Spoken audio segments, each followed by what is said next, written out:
สวัสดีค่ะพ่อแม่พี่น้องสวัสดีFCทุกท่านเนาะค่ะกลับมาพบมาพอกับเจตาพารวยคือเก่าเนาะค่ะในทางช่อง YouTube เนาะประวัติของเจปากแดงครับพี่น้องเป็นลาวพัฒนาวันที่15ที่ผ่านมาเนาะเห็นอยู่นี่เนาะค่ะ440ค่ะ64เจปากแดงเข้าไป0ตัวเดียวค่ะ2ตัวมา1ตัวเนาะเจปากแดงลาวพัฒนา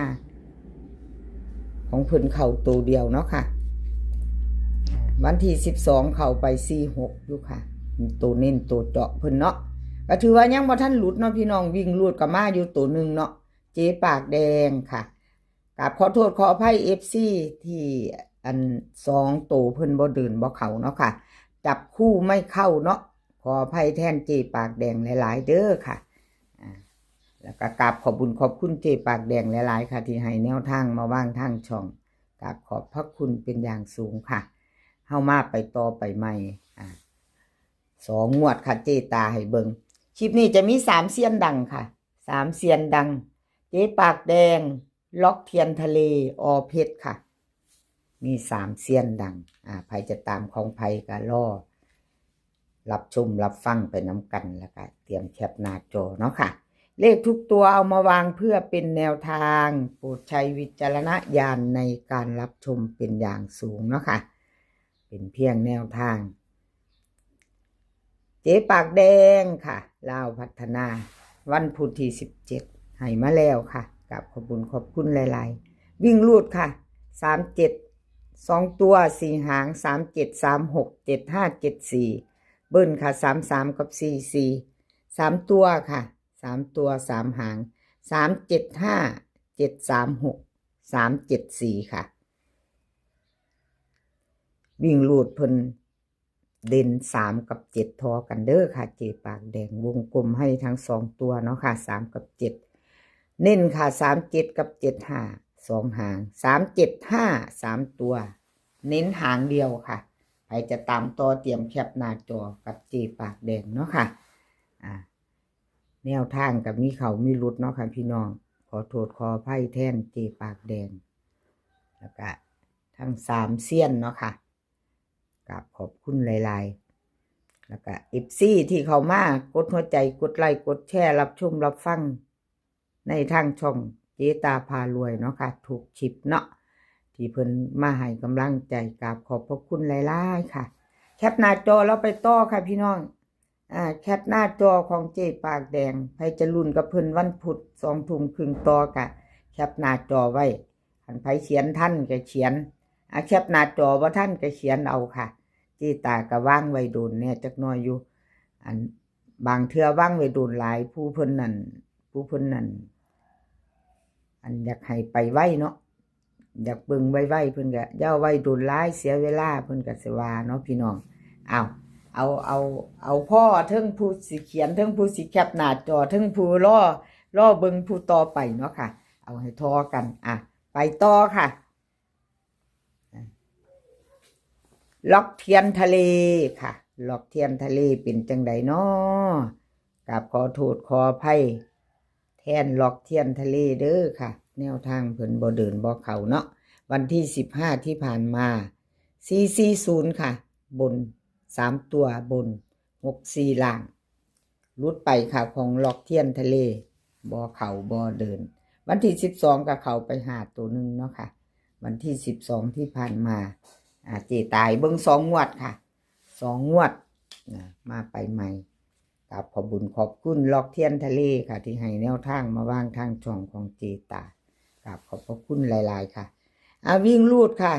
ล็อกเทียนทะเลเพิ่นให้มา8กับ1 8กับ1 2ตัวค่ะ2ตัว4หาง84 83 15 14เบิ้ลค่ะ88กับ11 3ตัวค่ะ3หาง814 815 183 184ค่ะวิ่งลูดเพิ่นให้มา8กับ1วงกลมทอกันค่ะเด่น83กับ15ค่ะเน้น2ตัวเนาะเน้น2ตัว83กับ15ค่ะชอบประจัดค่ะพี่น้อง ขัดก็ผ่าน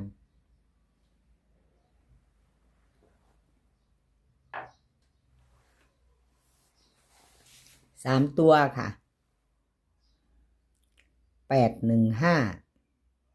183ล็อกเทียนทะเลเน้นให้2 หางค่ะเน้นให้2 หาง3 ตัวเนาะพิจารณาเอาค่ะพี่น้องชอบก็จัดบ่ชอบก็ผ่านไปเนาะไปชอบมาแนวทางเดียวกันก็แคปหน้าจอไว้ไปรุ่นค่ะไปรุ่นไปพิจารณาซ่อมๆเบิ่งซ่อมเบิ่งเอาที่เฮาชอบเฮามักของผู้ใดก็จัดของผู้นั้นค่ะประวัติเจตาไก่เบิ่ง2 งวดเนาะค่ะคลิปนี้ก็เบิ่งเพื่อความมั่นใจแล้วก็เบิ่ง2 งวดว่าเป็นจังใดมีเขามีหลุดที่ผ่านมาเนาะค่ะFC ก็กับขอบคุญขอบคุณหลายๆที่คอมเมนต์เข้ามาที่มากดไลค์กดหัวใจให้เนาะค่ะแล้วก็มาแชร์ FC ใหม่เพิ่นก็เข้ามากดติดตาม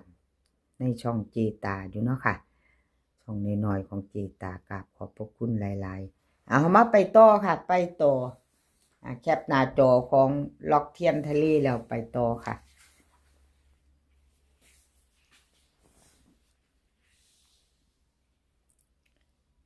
เพชรค่ะเพชรกับขอโทษขออภัย FC แทนเพชรเนาะค่ะ400ลาวพัฒนา3 ตัวบน15ที่ผ่านมาเพิ่นบ่เดินบ่เข้าเนาะค่ะไม่เข้าไม่เดินก็ขอโทษขออภัย FC แทนเพิ่นเนาะค่ะ64วันที่12เดินอยู่เข้าอยู่บัดวันที่15พัดมาลุดเนาะค่ะพี่น้องเลขทุกตัวเอามาวางเพื่อเป็นแนวทางค่ะโปรดใช้วิจารณญาณในการรับชมเป็นอย่างสูงเนาะมีเขามีหลุดไปก็ขอโทษขออภัยรับชมรับฟังเป็นเพียงแนวทางเนาะค่ะเพชรค่ะวันที่17จะเป็นวันพุธเนาะค่ะพี่น้องจะเป็นวันพุธแนวทางใหม่ของเพิ่นใครจะตามต่อก็เตรียมแคปหน้าจอค่ะแคปไว้เอาไว้พิจารณาไว้เบิ่งแนวทางของเพชรวิ่งลูดค่ะเพิ่นให้มา5 กับ 3 5 กับ 3 2 ตัว4 หางค่ะ51 52 37 38เบิ้ลค่ะ55 33 3 ตัวค่ะ352 538 537วิ่งลูดค่ะวิ่งลูดเด่น53 5 กับ 3เด่นทอกันวิ่งลูดวงกลมให้เด่นทอกันเนาะค่ะ